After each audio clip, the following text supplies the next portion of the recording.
Scarpins Avenue.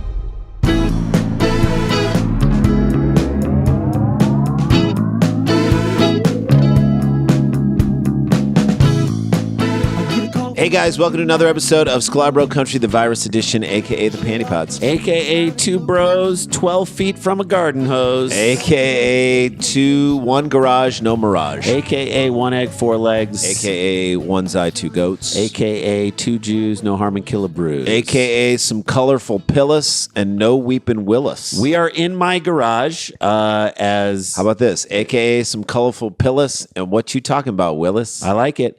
Different strokes for different folks. That's right. That's how we do. We're in Jay's garage, and we're just trying to make do. Okay. Yes. This is not. This is garage. This is garage decor. Right. So, if your garage was really in great shape, I'd be worried. I think the garage is in okay shape. It's in great shape for a garage. That's right. You got a record player. You got a ping pong table. There's just stuff it's a everywhere. playroom. There's snacks. There's a lot of pillows all over the place. I understand this isn't our typical salmon-colored couch that you've become accustomed to. Yet at the same time, we're trying to make do. Look, Jay's wife works. He's got to be here at home. We got to record this stuff. We got no camp for the kids. I'm doing the best I can. Damn it! I feel like that's what most people are saying. They're shouting at the top of their lungs. I'm doing the best that I can. Damn it!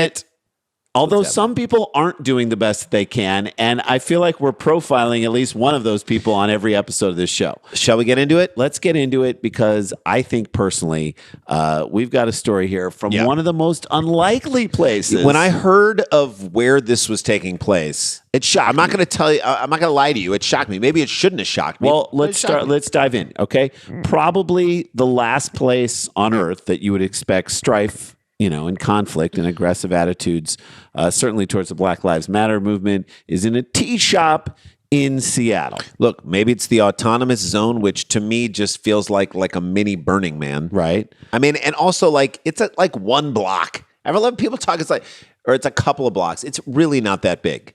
It's like a carnival for adults. There you go.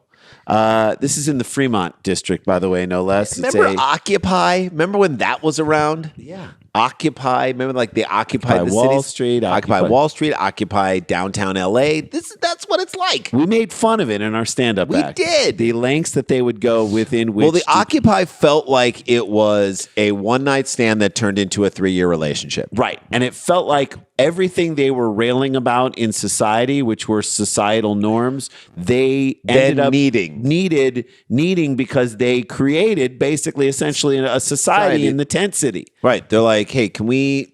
Look, here's what we need. We need someone to walk around and make sure that people aren't doing bad stuff for other people. And someone's like, you mean like the cops? No cops. No cops. No cops. We're not talking about cops. We said no cops. No cops. What do you think? This is no cops. We need some sort of system so, if you want something from someone else, you could give somebody something and then they could exchange for goods. You mean like money? No banks. No banks.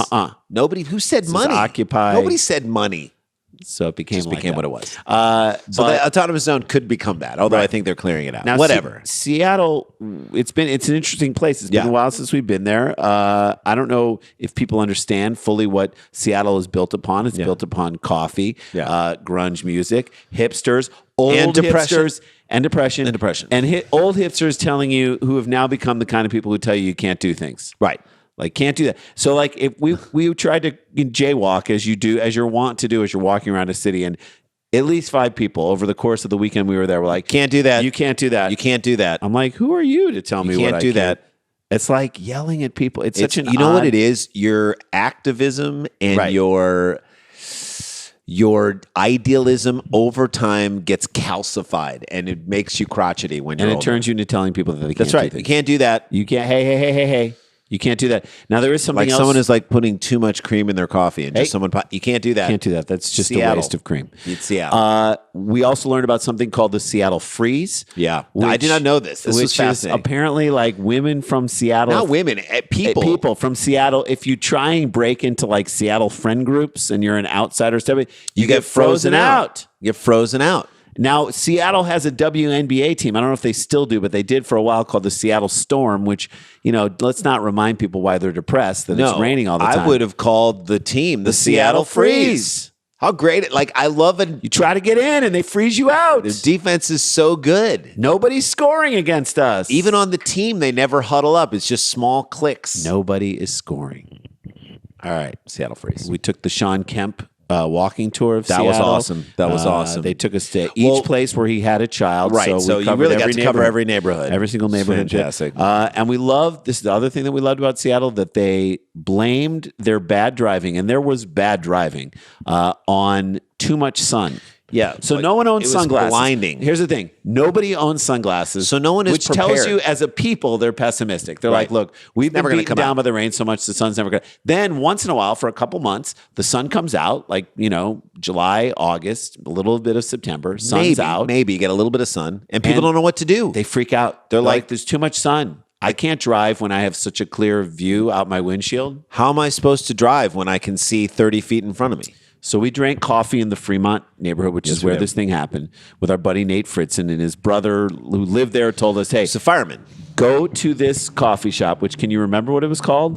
I can't even remember what it was called. Like the Anchor? No, that's not it. I forgot what it was, but we went there and it was like, I think maybe the name of the coffee place was This Coffee Sucks or something like that. I don't know. We dare you to like it. We dare you to like it. We're kidding about that. If you like it, you're... But almost. We're not really If you like it, we're mad at you. So for a guy in the Fremont neighborhood to get confrontational with regards to masks, it wasn't even the Black Lives Matter. I misappropriate.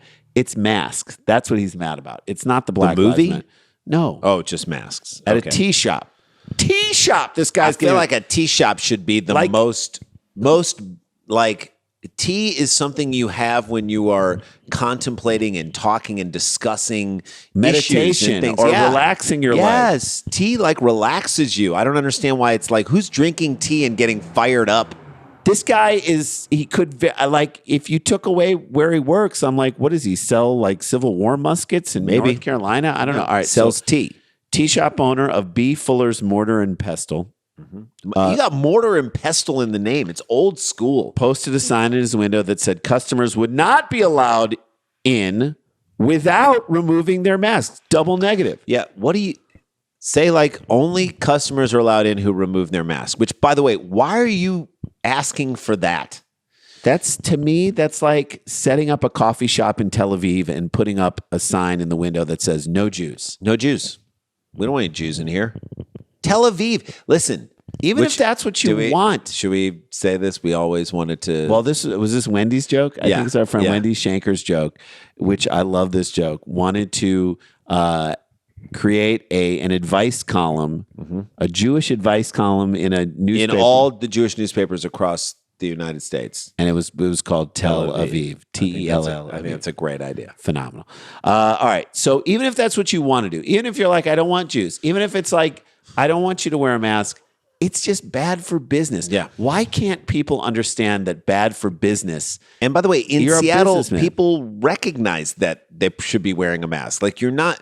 Is there a large contingent in Seattle that's saying, I won't go to the tea shop if I have to wear a mask? So, like, I don't understand the basis with which... Especially in that neighborhood. Yes. Especially in that neighborhood. Maybe if you go out to, I don't know, let's say Kirkland or Tacoma.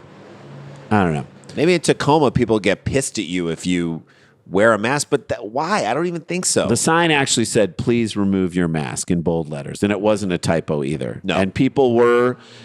Naturally, they were baffled by it. Yeah. Okay. Like, this is my favorite tea shop. Why would they be why? against... I don't understand. Why would somebody, Rand? I still can't understand. Why would someone take a look at their neighborhood and their clientele and the climate of what's going on right now and not even fake it? Yeah. Like, what are you trying to do? Are you trying to go out of business? How does it hurt you to say... Why do you give a crap if people wear masks? If you personally don't want to wear a mask and you decide to serve people in your store without wearing a mask, and someone says to you, hey, you should put on a mask, you have the right to say, I don't think I need one, but then you also have to deal with the business consequences. Right. People might leave saying, well, place isn't taking precautions. It's one thing to walk into a Trader Joe's with no mask on, right? But to order everyone else to take them off, or else you're not going to serve them, I think what happens is... You're discriminating against the careful. Yeah. That is weird. You're going after the people who are conscientious. So, as expected, he took to Facebook. Yeah, Facebook to apologize, and that, of course, went pretty much how you'd expect it to go. Yep. He said, I wanted to reach out and first and foremost apologize for what was a misguided statement posted in the window of the shop last Sunday. Okay, that's a decent start. I would just end right there. But of course, we wouldn't be covering the story if someone didn't end right there. The no mask sign in the window was put up as part of a debate about these issues within the business and with our customers, something we have been doing since the onset of COVID-19. So you're trying to say this is just healthy debate. However, it's not. You only put up one side of the debate. Right. And you know how you just post up one side of a debate? That's healthy. To show that you've been That's having just a healthy debate? right there. It's like when I see a sign, I'm like, this must be part of a larger debate that's going on right now. This sign is not. This is the beginning. And I'm glad you staked your loyalty to your debate instead of your customers. That's right. That's just good business. He went on to say, I believe in the value of reflection, debate, and inquiry in all matters. So do we. Yep. Especially around such important issues that as face our community today. Yep. You can debate all you want. Okay? I'm going to tell you that. You can debate all you want. You cannot tell people they won't be served if they're wearing a mask. If you want to keep your customers in Seattle, in Fremont. Understand, know your audience. Know your audience. How did you not see this coming? I personally, and within my business, have been under stress. It's like take a page from Sacha Baron Cohen's book. Know your audience. There you go. I personally, and within my business, have been under stress, confused, and wondering as to the correct conduct in these trying times. Okay, wait. Everybody's confused. Everybody is stressed, right? Everyone is stressed. Right. But to err on the side of caution or to err on the side of what you would predict the majority of your customer base would want, that is just good business. Yeah. Okay? And the right way to move forward amidst all this. That doesn't sound like he was confused, though, when he put that sign up, does it? To me, it's like he set a sign, I will only put a sign up and say, I will only serve people who take their right shoe off. Right. You could do it if you want, but how weird is that? At a time in this country where there are thumbtacks everywhere on the ground. And he's like, if you don't take your shoes off, I'm not going to. But look, if you get step on stuck, a nail, it's not our fault. It didn't seem like there was any confusion at all for him. Yeah. He said, I will be the first to admit that I often make mistakes and hold positions that I later revise based on input, reflection, or fuller information. I have an idea. Just get the fuller information and then make a choice. Don't say the statement. Don't be like... This is what I hate about his apology, okay? His apology in it, he's like, I was confused. I don't know what my position is. And I said, so then if you're confused and find out more information before you put a sign in the window, why don't you figure it out? To me, why don't you say to people, hey, if you're confused, then your sign should have said, hey, we're still figuring out the mask thing in here. Right. That should have been your sign. That's a sign that says, I'm confused and we're in a debate. It'd be like pouring hot water into a cup and handing it to someone and charging them for tea. Right. And they're like, hey, wait a minute. Shouldn't there be something else in here other than just hot water? And you're like, nope. That's what it is. That is tea. Yeah, no, that's... And then someone's like, hey, that's no. just hot water. You have to add the tea leaves. You have to steep the tea leaves into the water, and that's what makes the tea. No, I don't. I'm just confused about what tea is. And then 4 or 5 people tell him, hey, actually, you do. No one's going to buy hot water if you call it tea. Meanwhile, you're demanding money for tea from this person. So then a bunch of people are like, hey, man, people aren't coming here anymore because you're just trying to sell them hot water and you're calling it tea. And then he's like, oh Jesus. Right. I got to put the tea in it if I'm going to sell it as tea. And then there you go. What was the new information that he needed? It's got nothing to do with the actual issue. The Post also stated that the position was too confrontational and not in harmony with the community, causing anger and even confusion. That's what we said, and we don't even live in Fremont. Translation, how do we know that? Bad for business. Surprise, surprise, surprise. How do we know that and we don't live there? We've visited maybe like 3 times. The sign was taken down on Friday, and this goes to a larger issue and another way to bring about change in a capitalistic society. Yeah. Don't patronize places that support violent or exclusionary practices. Yeah. This is how we can change things in the world right now. Send a message with your dollars. Make them feel the economic sting of their decisions to be vocal on something that would be dangerous for people. Once again, we're not saying the guy can't have this opinion on masks. Have your opinion on masks. But just understand there are ramifications, especially if you're in an area that really does like to wear masks. If you're in Tulsa or you're somewhere else where people don't care about that stuff, if you're in Florida and Pensacola and no one gives a crap, fine, you can have that opinion. Dude, it would honestly, it's like opening up a sports bar in like Needham, Massachusetts that says like screw the Patriots. Yeah. That's the name of the sports bar. You can't Patriots suck. You come in here with a Patriots jersey we won't serve you beer. Get out. It's like, well, why would you do that? No human being would ever do that. Nobody would ever think that's good business. You might be like, that's how I feel. I hate the Patriots. I just hate them. It's like, okay, fine. You hate the Patriots, but you got a bar, you got a sports bar in the middle of New England. Why can't people understand that sports means all sports? Anyway. All right. That's pretty much all I got to say on that first thing. Like, understand, this is the big takeaway of the story, and we've learned this a long time ago in comedy, and this is truth.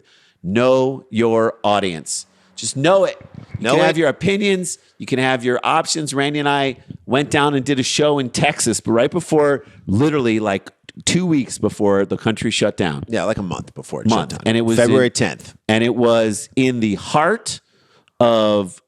outside of Austin, but it was like 100 miles away at a country club. And we were like, I don't know if we're going to push our anti-Trump agenda here. I don't know if we're going to... Would that be beneficial for us? Whether we believe it or not, should we not bring that material out? We went up to the line and made fun of the wall, but we did it in such a way that couldn't make an entire audience turn on us and have to dig out of that hole for another hour. That was a choice we made. And that's just business. And in the end, that doesn't mean we didn't have the feelings we have about everything. We just were like, hey, we don't want to go through hardships in this moment. We know who our audience is. We'd rather make the audience happy because it's a corporate show and it's business. Know your audience. All right, we're going to take a break. Yep. When we come back, another great story here. It involves hovercrafts. Hello. And whenever hovercrafts are involved, we'll be there to make fun of it. This is Sklar Country the Virus Edition. Stay with us.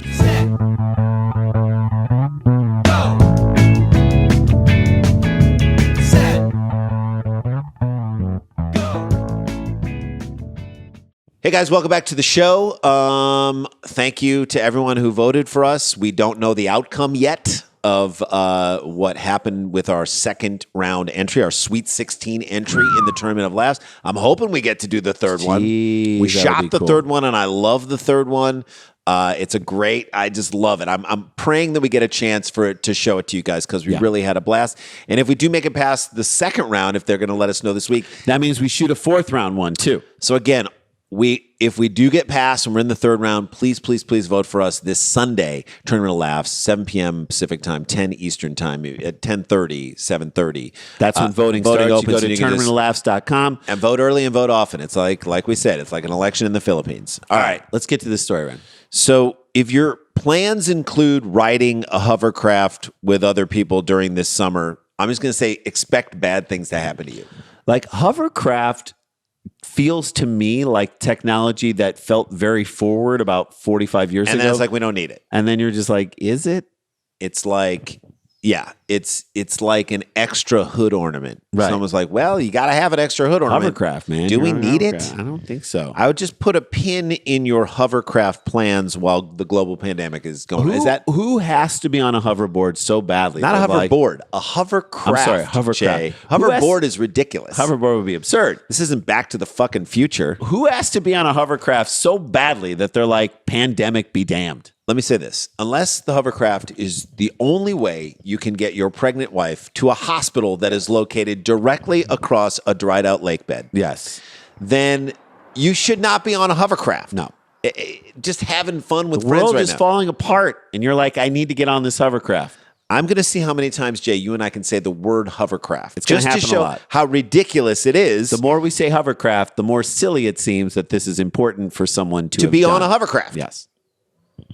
Well, you asked for it. You wanted the hovercraft story, gang. You got it! All right. The captain of a hovercraft, the captain, that's what you call it. I don't really the driver of a hovercraft. It's the captain of a hovercraft, okay?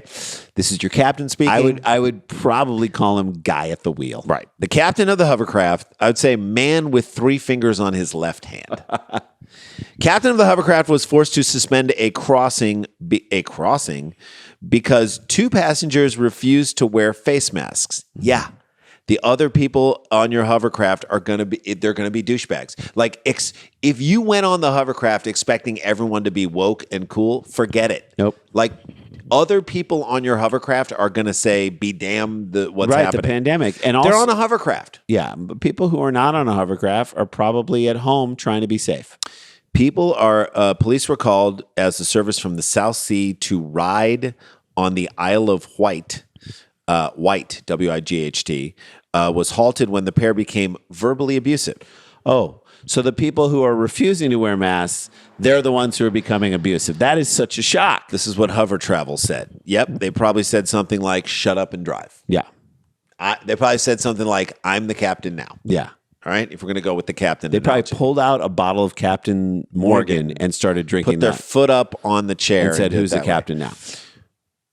We don't pay you to tell us that we need to wear face masks. That's what I think they probably said. You know what I mean? Yes. Do you know how much money we spent on this hovercraft? Like those phrases. And something like, do you know who I am? And they're not anyone that they would know. So it's like when someone talks during your comedy show. We had this in Louisville years ago. Like a huge group, 20 people sat down and they all were talking throughout the show. And we knew that the club was like, if we were to try and take 20 people out in the middle of the show and then take them out and move them over, it will create such a distraction. People will be so mad. But so we let them stay. We let them do their thing, right? Yeah. And they let them in there and they talked the whole show and bothered the people around them. Right. And then they came out and some woman came up to me and was like, can I have my picture with you? And we're like, were you the people who were talking the whole time? And they said, yeah. It's her birthday. We're like, we don't care. No. Why did you come to a comedy club? That's the worst place to go. That means you have to listen to us open up tiny stories about our lives and whatnot. It's like not fair to this girl on her birthday that you took her here. Your birthday, unless she was the biggest fan of ours ever, which clearly she was not. No. You guys should be out partying. Like, go out into the bar and hang out. And they're like, yeah, well, we paid our money. It doesn't matter. Does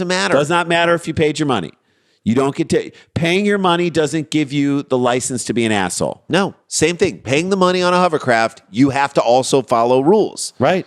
You want to be the center of attention on a hovercraft, it doesn't matter. All right. The firm has banned them. Good. And canceled their travel cards for breaching abusive behavior policy on the 1730 BST service on Friday. Wait. Was this a company out? I don't even understand what this was. I don't understand. Travel cards? How do we get travel cards? We don't have travel cards. Anyone traveling on public transportation in England must wear a face covering. That's it. So this was a public hovercraft. See, now I'm confused. Who is commuting on a hovercraft? I don't know. Do you know what I'm saying, Jay? I don't know. Hampshire Constabulary said officers spoke to the pair when they arrived in Ryde after crossing the Zoom. Ryde, I know, is the town, but it's RYDE. And to me, Ryde is what the hovercraft should be called. It's like lift, but a hovercraft. A water lift. Lift spelled incorrectly. But they ride on the other side of the lake bed. Yeah, right. I don't know why there are all these pictures. In England, they ride RYDE on the other side. They do pass on. If there were two hovercraft on thing coming at each other, they would pass on the other side. Right. The argument was about one of the passengers wearing a mask, which had broken a strap. The policewoman said. So they were wearing the mask, but it broke the strap, and they're not. Like, it's too tough to hold a mask on your face. Right. I guess. Like, why would that be too tough? So the strap broke, and she just let it hang. Yeah. Okay. You said it was a she. What if it's a he? I think it's a woman. Look. Protecting lives is just too much effort to put your hand over your face. That's I know. No formal complaint was made, and officers noted the passengers were no longer allowed to use the service. Yeah, they're gone. Hovercraft is not a right, dummies. It is a privilege. It's a gift. It's a gift from God. Under the rule, which is coming to force on June 15th, passengers without a covering will be asked to wear one or face being refused on board and fined. How much, Jay? Do you think they'll be fined? You guys can play along at home tune. Is it in pounds? Or it's in pounds.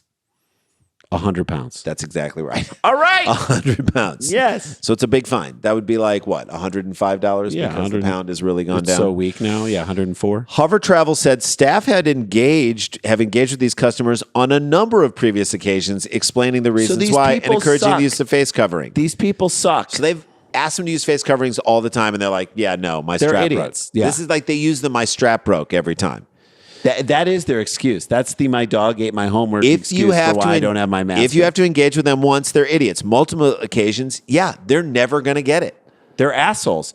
Idiots if it's once, assholes if it's more than once. You should not be allowed to hovercraft if you have this opinion.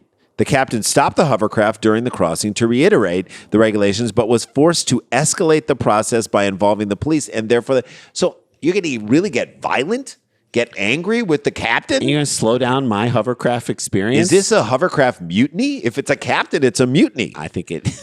If you don't put your masks on, I'll turn this hovercraft around, is what he probably basically said. And I'll do it. You know I will. You know I'll do it.